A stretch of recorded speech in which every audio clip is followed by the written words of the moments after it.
We are back again. With, it's a new week. It's a new dilemma. Yeah. But it's the same old aunties helping you out. Okay. I saw how you slipped old in there. It's okay. So what, you think you're young? I think I'm young at heart. Nobody's asking about your heart. Okay. Can you imagine? They're going to say, oh, this oak tree is 200 years old. The oak is like, I'm young at heart. Who cares? The rings are telling us otherwise. The carbon dating is dating us. My leaves are fresh every season. What are you saying? You're only as old as your youngest leaf. Okay, no, I'll accept it, babe. You're young at heart. Old in body, young at heart. You just had to slip that in there. That's what he said. I just, same thing. Same thing, yeah. Yes. Okay. I love the energy. Let's go. Okay, so we have another dilemma, this time from a gentleman called Marcus. Hey, Marcus. And the subject line is, do I really need to network? You and me both, Marcus. You're among friends. All the introverts are either going to put the volume up or switch this thing off.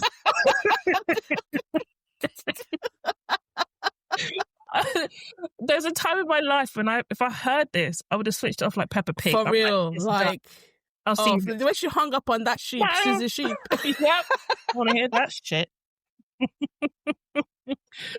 Oh, Marcus. Okay, so Marcus says, hi, Dulcie and Yemisi. I've been sitting on this for a while and finally decided to write in. I'm in my late 30s. Me too. You wish.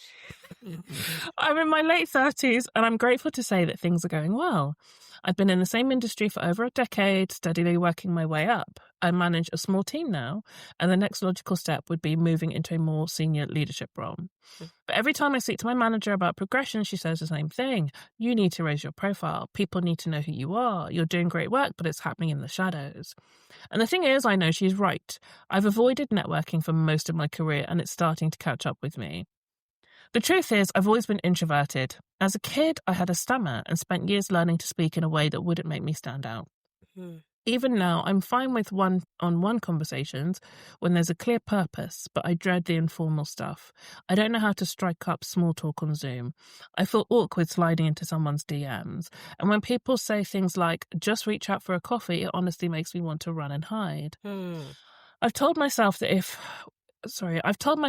I work hard and keep my head down, the right people will notice. And for a while they did. But now it feels like the rules have changed. I can see that visibility matters in a different way at this level, and I don't want to miss out on opportunities because I'm stuck in my old ways. I want to grow, I want to lead, but I also want to feel like myself. So my question is, do I really need to network to move forward from here? And if so, how can I do it without feeling like I'm faking it? Gratefully, Marcus. I mean, I don't want this to become a bit of a thing, but we have gone into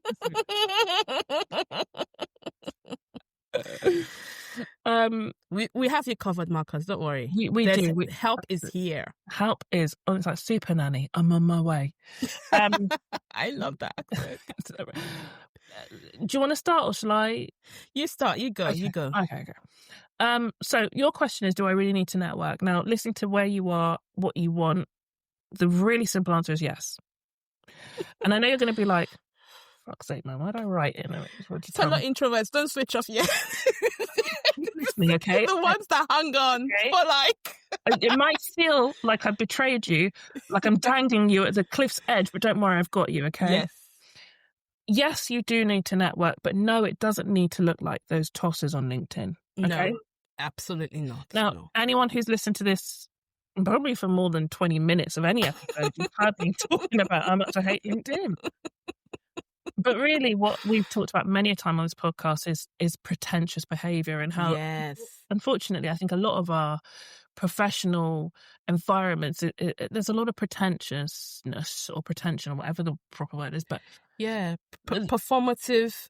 I mean, like it's become a performative thing. A lot of these environments push individuals into that pretentious, performative state of being. Yep. Yeah. I agree. Like, I got engaged last weekend, and here's 10 things that taught me about sales. What? It's weird, right? And I'm not actually joking. That is a genuine post on LinkedIn. Yeah. It was not satirical. Someone's wife had a baby, and they had they came back with something like that as well. I've seen all sorts. It's disgusting. So you might be really put off by how you've seen other people do it. Maybe you've seen, those people that are very performative or loud, but actually they're quite empty, right? It's always those people that aren't really doing anything that be talking. Like, no, because they have the time to talk. Other people are not working. Busy enough. Right. Yeah. But what you said here is really interesting, right? You want to move up to that next level. And actually, your manager is right when saying stuff like raising your profile, people need to know who you are. The reality is there comes a point in your career where it actually doesn't matter how good your work is. And that's evidenced by your leadership, right? Look at them. Look at the work that they do. Is it about quality? Of course it's not. It's not about the work you do, but it is about your interpersonal relationships and your profile. Yep. So if you want to get to the next level, and I say that very pointedly because not everybody does. And if you're listening to this and you're like, I don't know if I want to, if you look at that next level up in your environment, you're like, I don't want that. That is okay, right? It just because there's a ladder doesn't mean you have to climb all the way up. So, but for you, Marcus, you do want to move up to that level. So you do have to work on this profile piece. It doesn't mean you have to be a personal brand and become a wanker overnight. You just need to just slowly, what overnight. What works. Not overnight. Take your time. You just have to think about what works for you. Yeah. Oh God, what is this becoming? It's like I'm just here to plug products and plug things. Plug. As long as they're helpful. Listen, okay. There is something we've got in Workwell, and it's called Earn Your Brilliance. And it's all about this actually. It's all about self-advocacy, but without the cringe factor. Yeah. And there are things that we talk about in that. And there is an episode of the podcast if you just want to start getting into that a little bit more with some more practical hints and tips. Which one is it? Let me see. Hold on. It was quite early on, wasn't it? Yeah. So in season 1, we have an episode. It's called Bragging Rights and Wrongs. And we really, really went we went deep into this whole thing about bragging and self-advocacy and how to do it in a way that feels good for you. So, without having to repeat ourselves, I would just say go back and listen to that episode. But long story short, what you need to do is get really clear on the value that you bring. You are doing good work. So write it down, track all the things you're achieving, both at work, but also beyond that, right? You're a rounded person, and start to play around with how to talk about those things, right? You've said, and I understand completely, that having suffered with a stammer in your younger years, there is a very real anxiety based on your history around just chatting with people, and that you struggle if there isn't a clear purpose. Give yourself that purpose, even if it is a small conversation of, right, there's this person, them knowing me is going to be critical to my growth, my progression. You're not wanting to maybe sit down and say, hi, I'm Marcus. Let me tell you everything I've been doing for the last 12 months. Because I'll just be like, excuse me, how did you get in here? Yeah. No, you want to be able to just introduce yourself. So that is your purpose, right? You're not just going up and just being like, hi. No, you're going to them with a purpose, even if that purpose is a very small thing. It could just be introduce yourself. It could be ask a question. And don't think when you are needing to network, it's all about me. You just want to get to know people. So find people that you're actually interested in, people that there is value in you connecting with them, and treat them like a normal person. Be curious, be inquisitive, be open, and then have in your bag things that you can say about yourself, things that you've practiced, right? Just don't overthink this whole thing of networking. Think about it of just connecting with people. There was a fantastic phrase we came up with in that episode. God knows I've completely forgotten what it was. But I know it's something along the lines of it's just connecting with people that you think are interesting. That's it. Yeah. It's building your network. It's building your circle. It's building your guild. It's reframe it for yourself in the way that feels comfortable. If the word network brings you out in hives, use a different word, right? But just think about, who am I going to connect with? and why? I.e., it's someone that will help me move forward. Am I interested in that person? Yeah. Okay, so let me go and get to know them. And don't forget that they're a whole person too. They're not just that role. They are a whole person. Yes. And yeah, just go for it. You know, think about it if it were you. If someone were coming to approach you and just having a bit of, small talk or saying, hey, I'd love to share something with you about work I've been doing, or I'd love to hear about what you're doing. You wouldn't be like, oh, yuck. You probably wouldn't. I hope you wouldn't. No, I You hope probably, not. like, most of us are actually quite receptive. And yet when it comes to us doing it, we're like, ugh. No, don't worry about it. Okay. Let me be so honest with you. What was that effect? The spotlight effect? We think people think of much. They don't care about you. They don't, yeah. They really don't care about you like that. They're not thinking about, even if you are awkward, even if your stammer comes up, I can promise you when you walk away from that experience or when you walk away from that conversation, within a few seconds, you're out of that person's head because we all have things to do. Okay. Yeah. So I hope that helps you feel like it's not that deep. You have nothing to lose. And Marcus, you're fantastic, right? We already know from the way you're talking and what your manager said that you've got a lot to offer. So don't hide your light under a bushel. More people deserve to know and see what you're all about, Marcus. Love it. Yemi, what do you think? Agree.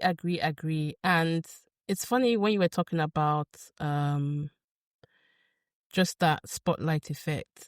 One thing that came across often when I was teaching in my teaching days back in the day was students who were just horrifically afraid of exams.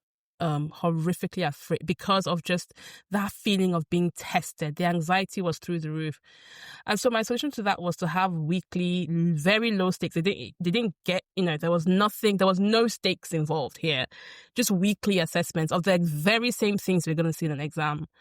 And over time, that built up their confidence. So they realized that it wasn't that they were going to go and fail. It was more of the fact that they were painting a picture that wasn't entirely accurate. So it was a bit of exposure therapy in a way for them. And I think that may be something you want to consider. Just make it super low stakes. Right? Don't hinge your entire career. My entire, career hinges on this conversation. No, make it super low stakes. Think of it, start with a water cooler type situation. Like, don't even think of it like, oh, I'm trying to build up my rep. Just think of it, I'm sharing my work. I'm building in public. I'm talking about myself a little bit more than I usually do. And see what happens when I start really small, really low stakes, and then work your way up from there. So yeah, good luck, Marcus. Listen, go back to that episode, bragging rights and wrongs. It's like an hour and a half or something of just like us getting into this whole topic of self-advocacy, and there's a hell of a lot of gems in that. A lot.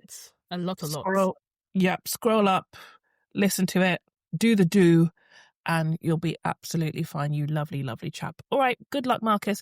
Listeners, if any of you have been in Marcus's position or you've just got some sage advice, you know what to do. Hop in the comments on Spotify, and while you're there, leave us a 5-star rating and a review. If you have any dilemmas of your own, there is still time to send us to. I can't promise we're going to get to them in this season, but if it's really spicy, I might bump someone else out and bring you in. Send us your spicy dilemmas. Yeah, I mean, not too spicy because I'm actually a really sweet girl. I'm a prude, okay?